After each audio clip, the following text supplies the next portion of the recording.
I want you to imagine something for me. Imagine waking up one morning and finding that your body, every single part of it, simply won't move. Your eyes are open. You can hear perfectly. You understand every word being said around you. But your hands won't lift. Your legs won't shift. Your mouth won't form a single sound. That was me. My name is Dorothy Mae Sullivan. I'm 73 years old, and I spent 3 months lying in a bed conscious, aware, completely alive inside, while the people around me believed I was nothing more than a breathing shell.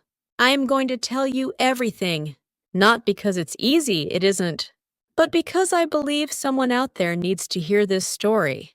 Maybe you know someone in a hospital bed right now, someone the doctors have written off. Maybe you're wondering whether the person you love is still in there, still listening, still fighting, and maybe you're facing your own kind of invisible prison, the kind where you feel utterly powerless while the world goes on around you. If any of that is you, I need you to stay with me, because I made it out. And this is how. It started on a Tuesday in late October.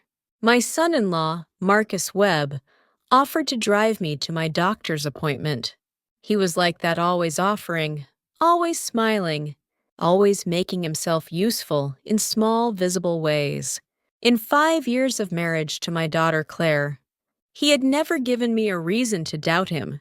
He changed light bulbs I couldn't reach. He helped me navigate the property taxes on my rental building downtown. He called me Mom. I trusted him completely. The drive was ordinary until it wasn't. We were on Route 9, coming up to the intersection near the old hardware store, when Marcus hit the brakes. Hard, sudden, for no reason I could see. The road ahead was clear, but my body pitched forward, and I heard a sound I can only describe as the world, going silent, and then everything went dark. When I opened my eyes, I was in a hospital room. The ceiling tiles were white and water-stained in one corner. Fluorescent light hummed overhead. Somewhere down the hall, a machine beeped in steady rhythm. And a doctor, a man I didn't recognize, with a clipboard, and the particular expression of someone delivering news he's delivered many times before, was speaking. Mrs. Sullivan has sustained significant cervical trauma. Given her age and the extent of the injury, full recovery is unlikely. We're looking at permanent paralysis. I wanted to say, wait. I'm right here. I can hear you. Look at me. But nothing came out. Nothing moved. Not a finger. Not a lip. I was trapped. The first days were the worst. Not because of pain, whatever medication they had me on blunted that, but because of the particular horror of being fully present inside. A body that had become a prison. I watched nurses change my IV without speaking to me. I watched visitors cry at my bedside while I lay there, unable to wipe their tears or tell them I was okay. I watched the ceiling change from white to gray. As the days went by and the light through the window shifted with the season. But the worst moment, the moment I keep coming back to even now, years later, came about 3 weeks in. My regular caregiver, a warm and capable woman named Beverly Oakes, had been with me since the beginning. She was in her 60s, soft-spoken, with the particular competence of someone who has cared for many people and approaches each one as an individual. Every morning she would hold my hand and say, "Good morning, Dorothy. You've got a strong spirit. I can feel it. You're going to come back to us." Then one day, Beverly was gone. A younger woman arrived in her place. Her name was Amber Reeves.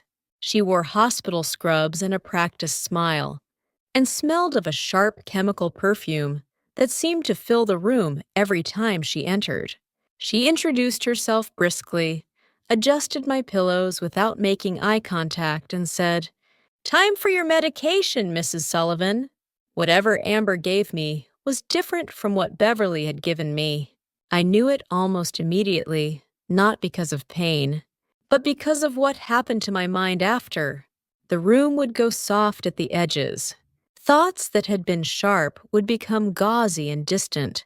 I was still there, me, but the volume of the world was being turned down.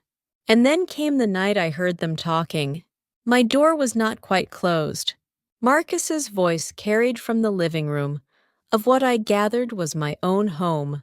They had moved me home at some point into my own bedroom, with Amber as my full-time caregiver. I recognized the layout from the way the evening light fell across the ceiling. I was in my own house, and Marcus was in the next room saying, "She can't talk. She can't move. She can't do anything. It's practically done." A woman's voice, Amber answered, "Keep the medication at the current level, and there won't be anything left to worry about." "And Claire has no idea?" Marcus said. "She's been gone 2 weeks. By the time she gets back, it'll all be settled." I lay there in the dark of my own bedroom, and I understood, with terrible clarity, what was being arranged. Marcus was not trying to help me. He had never been trying to help me. He was waiting for me to disappear. My daughter Claire was a flight attendant. She traveled constantly, sometimes gone for 2 weeks at a stretch. And in those absences, Marcus had been quietly moving the pieces into place. Beverly had been removed.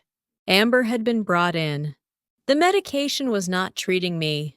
It was erasing me. And the only person who could save me was Claire, who was 30,000 feet in the air, somewhere over the Atlantic, with no idea what was happening to her mother. I had one resource left, my mind, and I decided, lying in that bed in the dark, that I was not going to let them have it. Before I tell you what happened next, before I tell you about the fingers and the eyes, and the long weeks of learning to speak again in the only language still available to me, I need to tell you who I was before all of this, because I think it matters. I think who you were before the hard thing finds you has everything to do with whether you can survive it. And I want you to understand that I am not a fragile woman. I was born in 1952 in Asheville, North Carolina, the youngest of 4 children. My father worked at a textile mill.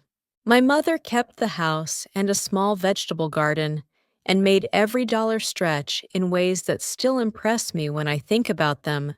We weren't poor in the way that people sometimes romanticize. We were just working people doing what working people did, which was get up every morning and try to make the day count. My mother was the strongest person I have ever known.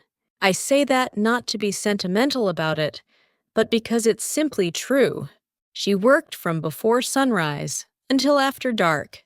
She raised 4 children without complaint. She also dealt with my father's drinking, not the violent kind, thank God, but the disappearing kind. The kind where a man goes to the bar on Friday night and you don't see him again until Sunday. And in the meantime, the furnace needs to be fixed, and the youngest has a fever, and the grocery money is somehow short again. I watched my mother handle all of it, and I decided early on that I would be like her. I left home at 17. I won't go into all the reasons. Some things are still too tender to lay out completely, but the short version is that I needed to go, and I went. I came north to Charlotte, then farther up to Richmond, Virginia, where a cousin had a spare room and knew of work.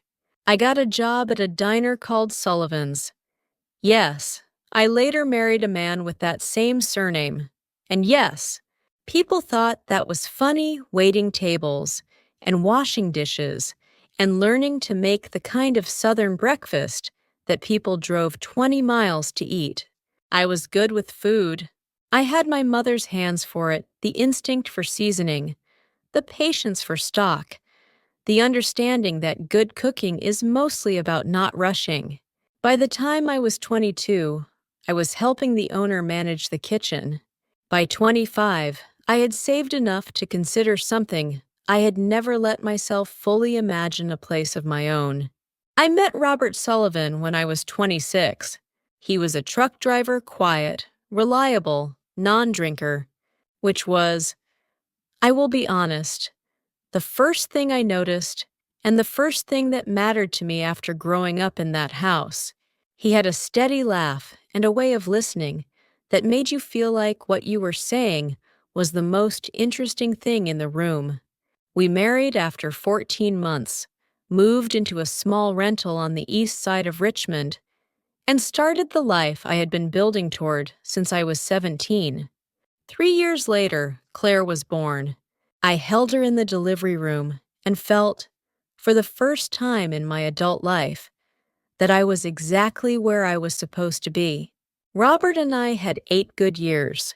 Then, on a wet November evening, he was killed in a collision on I-95, a jackknifed 18-wheeler, a stretch of road that had been dangerous for years and would be dangerous for years after. He was 41 years old.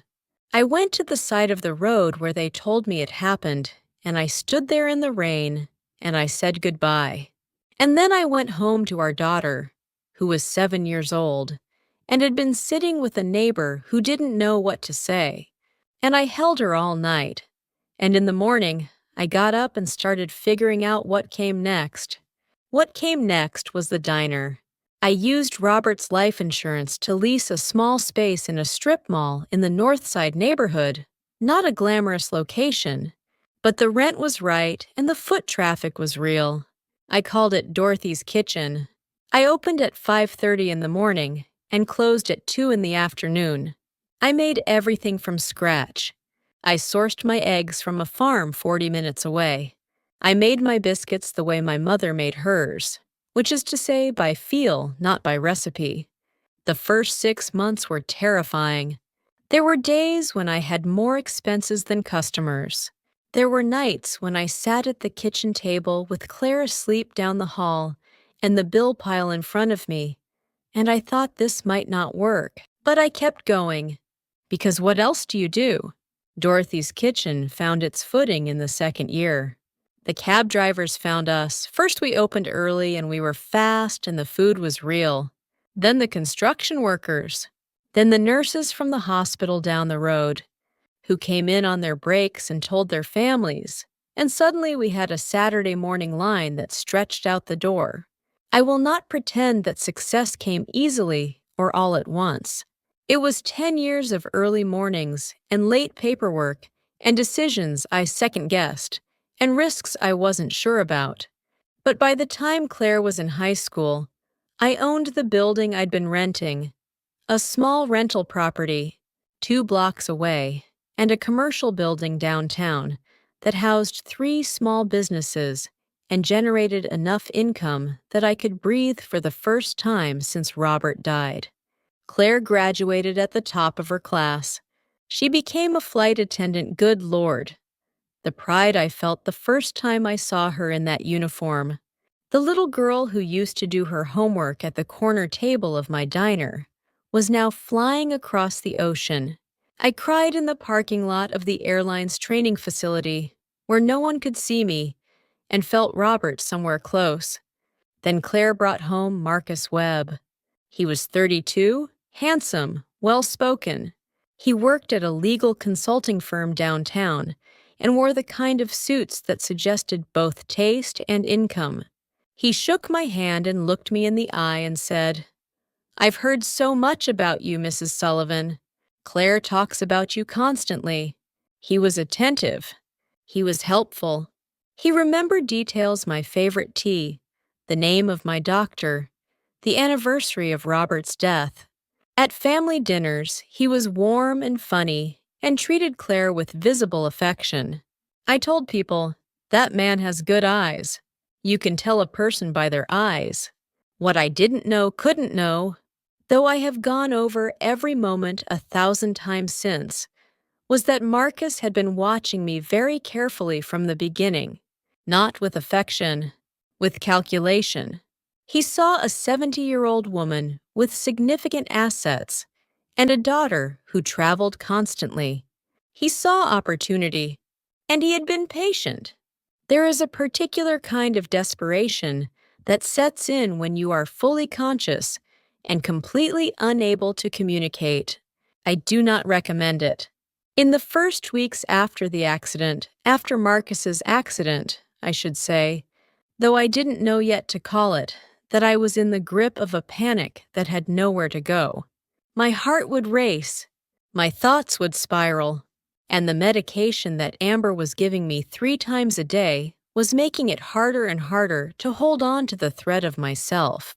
I want to be clear about something. I knew what was happening. I knew from the beginning that the diagnosis, permanent paralysis, no hope of recovery, was wrong. I knew because I could feel my own mind, sharp and clear and furious. I knew because there was no numbness, no absence of sensation, only a kind of global heaviness that felt chemical in origin rather than structural. I had spent 40 years on my feet in a kitchen, and my body was not a stranger to me. Something had been done to me, and something continued to be done to me 3 times a day in those little pills. Amber slipped between my lips while Marcus sat in my living room watching television. But knowing and being able to act on knowing are 2 very different things. What I had left were my eyes. Not just the tears, though, those came. Sometimes in the night when the house was quiet and the weight of everything pressed down and I couldn't stop them. But the eyes themselves, the blink, the direction of the gaze, small, controllable mine. I practiced in secret. When Amber wasn't in the room, I would concentrate all my will on my right index finger and command it to move. Sometimes nothing happened. Sometimes there was the faintest tremor, a barely there quiver that I might have imagined. But I kept at it. Every day, every quiet moment. The way my mother had kept the garden, not because every seed took root, but because enough of them did. I thought about my mother a lot in those weeks, about her particular brand of stubbornness, about the way she'd square her shoulders before a hard thing and just walk straight into it. I tried to remember what she looked like when she did that, and I tried to make my face do the same thing, even though my face wasn't moving. It was the closest I could get to being her daughter. One night, when the medication was at its lowest ebb and my mind was at its sharpest, I heard something through the wall that changed everything. Marcus and Amber were in the living room. Their voices were low, but the house was quiet, and I had learned to listen the way you learn to see in the dark, by not forcing it, by letting the sound come to you. "The Northside property," Marcus was saying. "The transfer went through this morning." "Already?" Amber said. "I've had the paperwork in place for 6 months. All I needed was her signature." A pause, which she obligingly provided. She didn't know what she was signing. She was barely conscious. I held her hand around the pen. "It's perfectly legal." Another pause, and in the silence, I could hear the particular satisfaction of a man who believes himself to be very clever. "The downtown building will take a little longer. The title company wants a second notarization." I lay in the dark and felt something harden in me. He had forged my signature.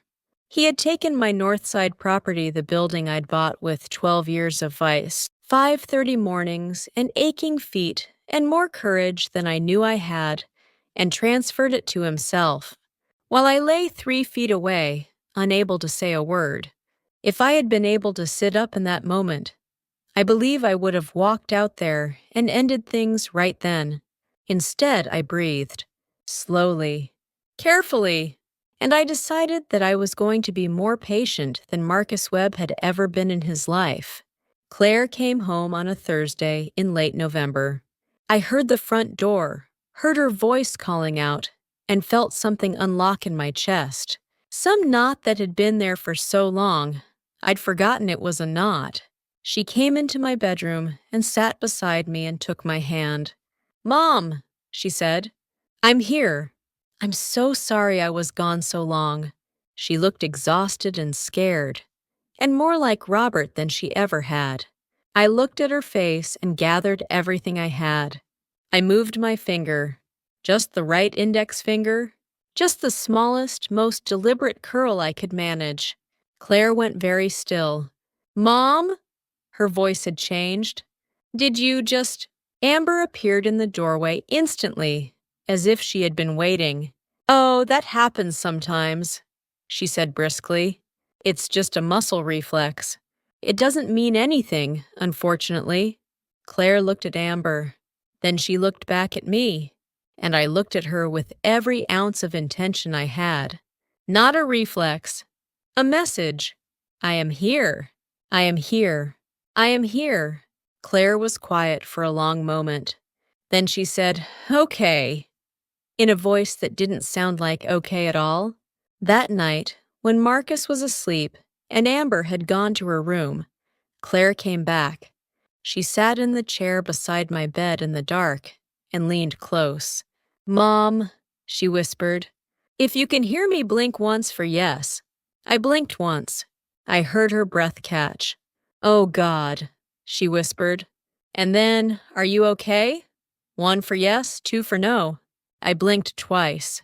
She was quiet for a long moment, and I could hear her trying to hold herself together.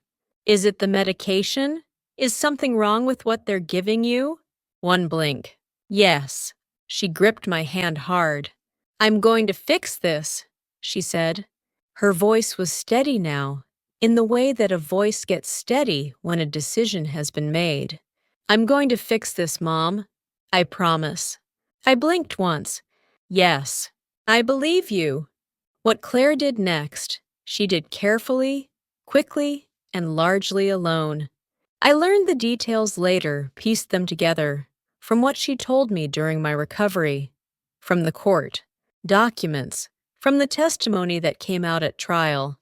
But lying in that bed in those final weeks before everything broke open, I could only watch in fragments, hear in partial conversations, and trust in the daughter I had raised. The first thing she did was make a phone call. Not to Marcus, not to a family member. She called Beverly Oaks. Beverly, it turned out, had not gone quietly. Marcus had told her she was being replaced because he wanted a more qualified caregiver. Beverly had suspected something was wrong. She had noticed the change in my responsiveness after Amber started and had mentioned it to Marcus, who had smiled pleasantly and shown her the door. But Beverly hadn't stopped watching. She had made a note of the medication bottles she'd seen on the counter. She had kept Claire's phone number. When Claire called, Beverly answered on the second ring.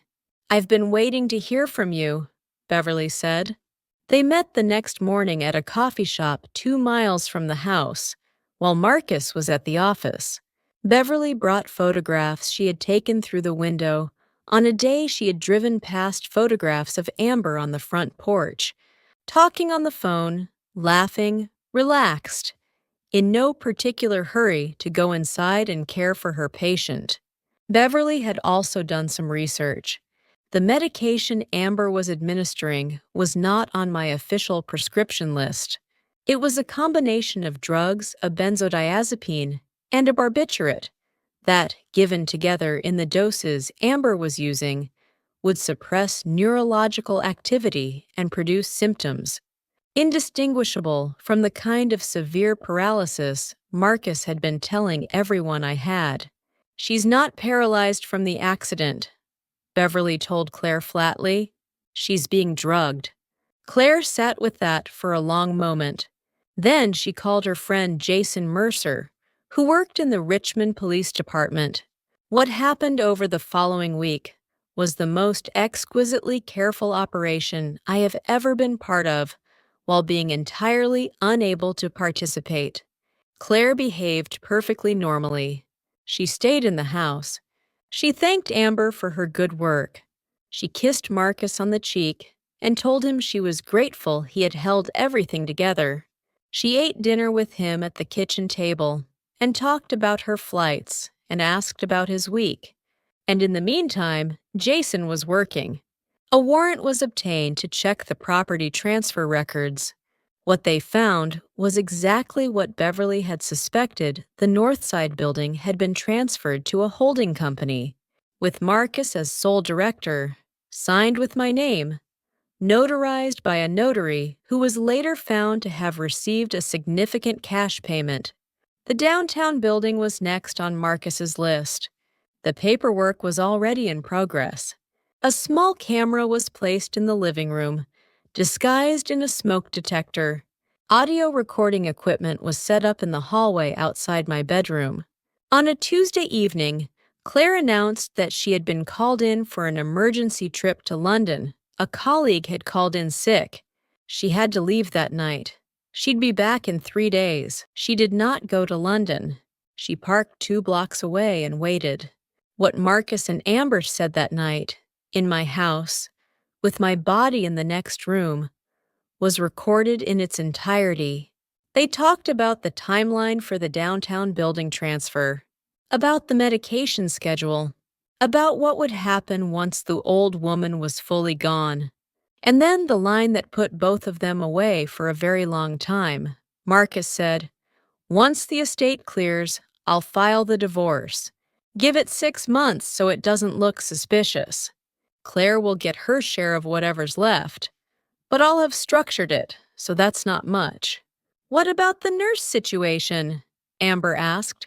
"Amber," he said, with the confident ease of a man who has never been caught at anything in his life. "You're not a nurse." "But nobody's checking." She wasn't. Amber Reeves had no nursing credentials of any kind. The uniform was a costume. At 8:17 that evening, 3 police cars pulled up to my house. Jason came to the door himself. I heard the knock. I heard Marcus say, "What the—" I heard the door open. And then, a few minutes later, I heard Claire's footsteps coming down the hallway. Fast. She came through my bedroom door, and she was crying, which was the first time I had seen her cry since Robert died. "Mom," she said, "we got them. We got them." She sat beside me and took both my hands. "We're going to the hospital tonight.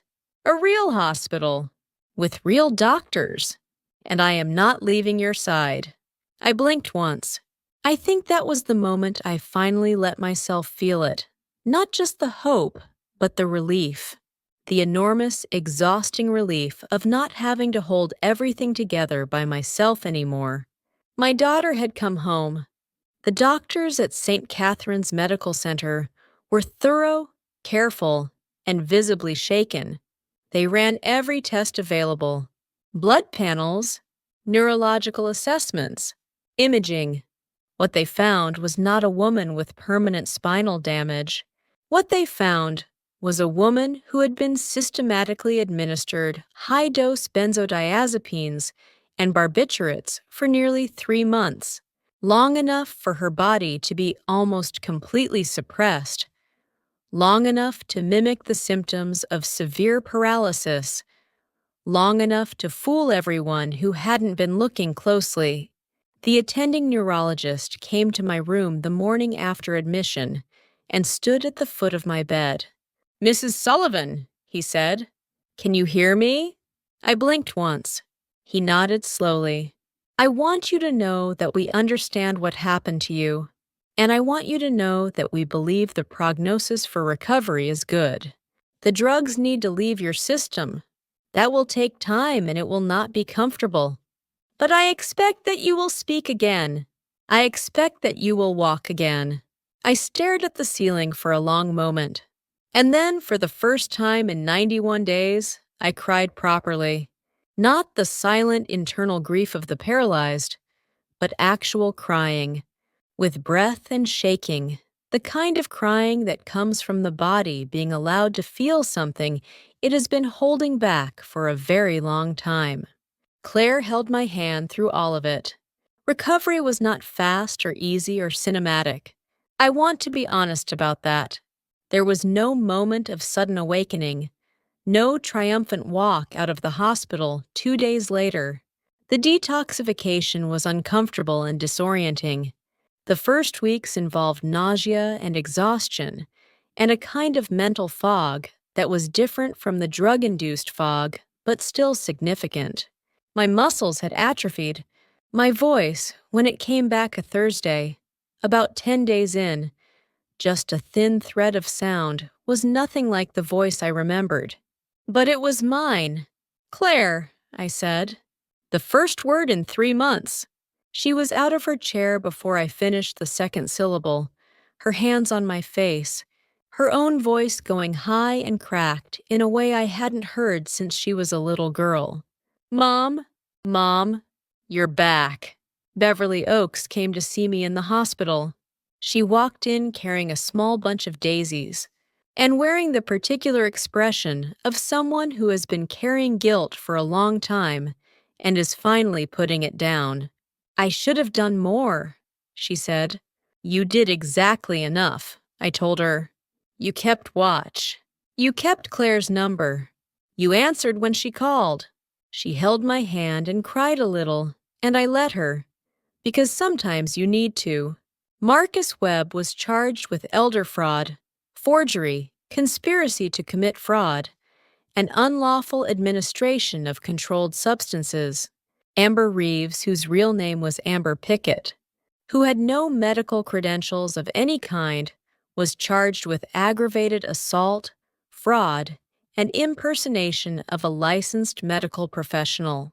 A third individual, the notary who had processed the fraudulent property transfer, was charged separately. The trial was 5 months after my discharge from St. Catherine's. By then, I was walking with a cane and speaking clearly, if sometimes slowly. I sat in the courtroom in a chair that Claire had brought from home, one of my kitchen chairs, solid and familiar, and I looked at Marcus Webb across the room. He looked smaller than I remembered, or maybe I just wasn't afraid of him anymore. When the judge read the verdict guilty on all counts, 17 years for Marcus, 12 for Amber, 5 for the notary, Marcus looked up and met my eyes for just a moment. I held his gaze. I didn't look away. Then I turned to Claire and said, "Let's go home." Recovery continued for the better part of a year. I graduated from the cane to walking unassisted. My voice returned to something close to its old self, a little lower, perhaps, but present and clear. Beverly came back as my caregiver during the intensive period, and we talked for hours, the way you talk with someone who has been through something with you. The property transfers were reversed. It took time and paperwork and more legal fees than I care to think about, but my buildings came back to me. All of them. One evening in the spring, almost a year to the day after I had first heard Marcus's voice through the wall of my own bedroom, Claire and I sat on my back porch and watched the sun go down over the yard. The dogwood was blooming. A cardinal was making an absolute racket in the oak tree. It was perfectly, unremarkably beautiful. "Mom," Claire said after a while, "can I ask you something?" "You can always ask me anything," I said. "Are you angry?" I thought about it. Really thought about it, the kind of thinking you do when someone asks you a real question and you want to give them a real answer. "I was," I said. "For a long time in that bed, I was so angry I thought it might burn me up from the inside. And after during the trial, during recovery, there were moments when the anger came back." I paused. "But mostly what I feel now is grateful." Claire looked at me. "Grateful for what?" "For you," I said. "For Beverly. For the doctors at St. Catherine's. For the fact that the first thing I said when my voice came back was your name, and you were there to hear it." I looked out at the dogwood. I spent a long time thinking I was about to lose everything. And then I realized the things that mattered most, I never lost. She leaned her head on my shoulder, the way she used to when she was small. We sat there until the sun was completely gone and the fireflies started coming up from the grass. I have been thinking, recently, about what I want to do with whatever time I have left, and I plan to have quite a bit of it. Thank you very much. I have been thinking about the people in hospital beds right now, people the doctors have written off, people whose families are wondering whether there's anyone still home inside that quiet body. There is. Almost always there is.